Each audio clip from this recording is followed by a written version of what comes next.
different chart types in Excel, and therefore it is important to choose the chart type that best fits your purpose. For example, if you want to show a trend over a certain period of time, you can choose a line chart. You can also choose to create a pie chart, which is used when you want to show a distribution or proportion. For example, if you want to show the distribution of sales by region.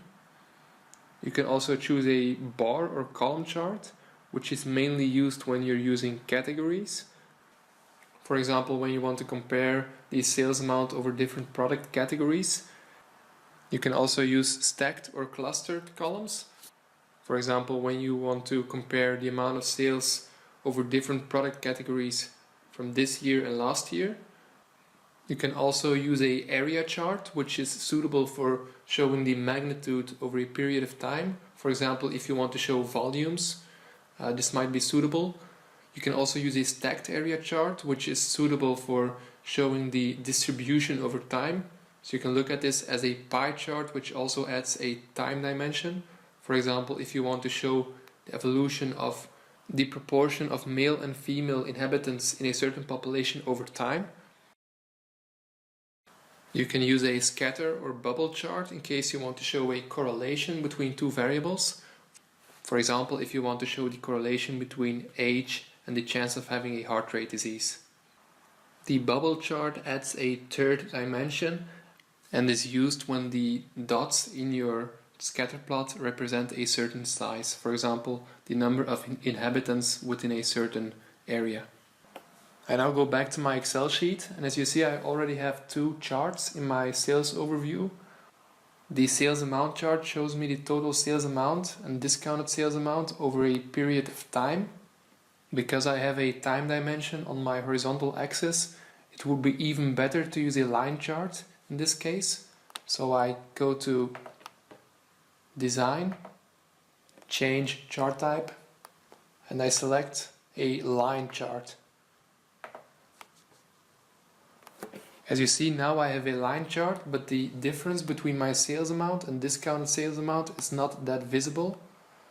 So I could use an area chart in this case to clearly highlight the difference between my sales amount and discounted sales amount. And I use a regular instead of a stacked chart because I want to show the difference between the sales amount and discounted sales amount, and I do not want to add both of them up. For the sales by store chart, I chose a pie chart because I want to show the distribution of sales for each store. Suppose I want to add a chart to show the number of items sold within each store. And I have 5 categories: kitchen table, chair, bed, sofa and TV stand. Then I first create a table. I have 2 columns, store A and store B.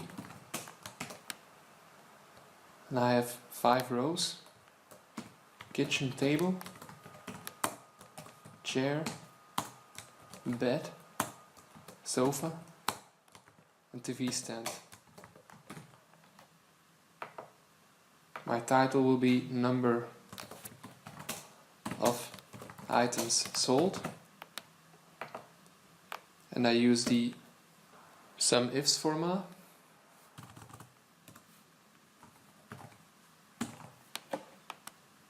I specify my sum range in the sales orders tab,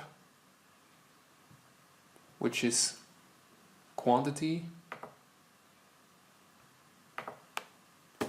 I specify my first criteria range, which is store. I specify my criteria, which is store A. I specify my second criteria range, which is item,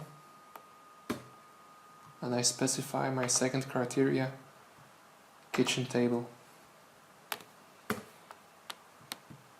These columns are all fixed.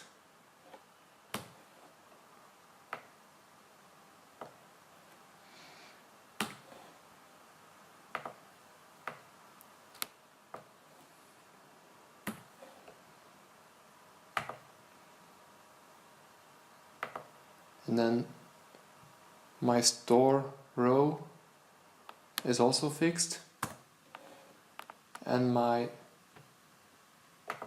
item column is also fixed.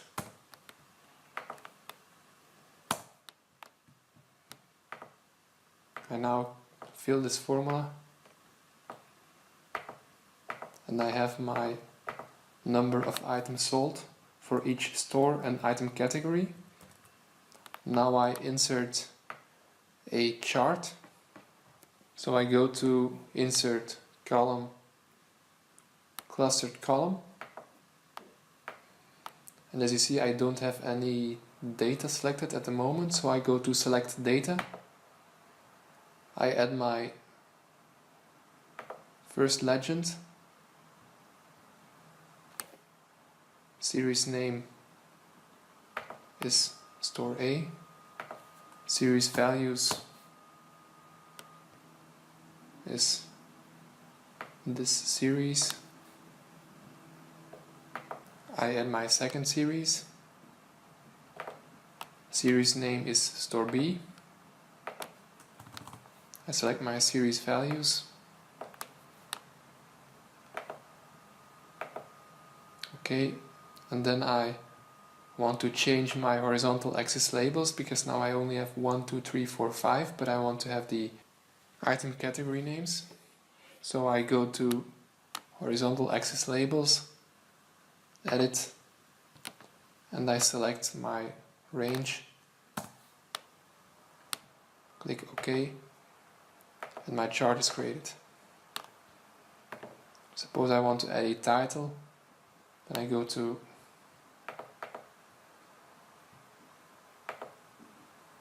Chart Title, Above Chart, and I add a title, Number of items sold.